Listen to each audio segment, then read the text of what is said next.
Hello दोस्तों, नमस्ते, प्रणाम, राधे राधे। मैं कविता यादव अपने चैनल के माध्यम से एक शिवरात पे लेके आई हूँ भोलेनाथ का गाना। अगर अच्छा लगेगा तो कमेंट बॉक्स में ज़रूर आप सब बताएं।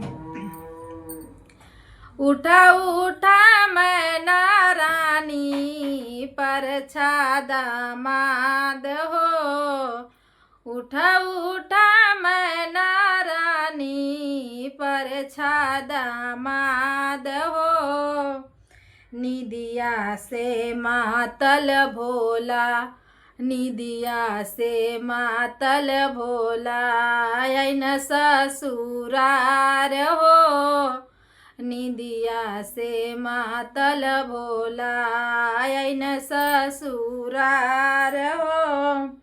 ना माथे मौरा बादी, नहीं मुहवा पान हो।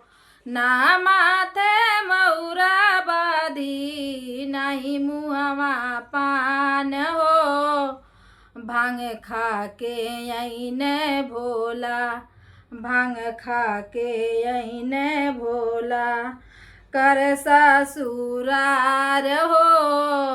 भांग खा के ऐन भोला, कर ससुरार हो।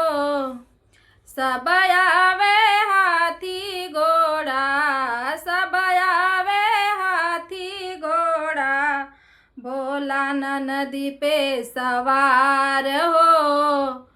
उठा उठा मैना रानी पर दामाद हो, उठा उठा मैना रानी पर दामाद हो।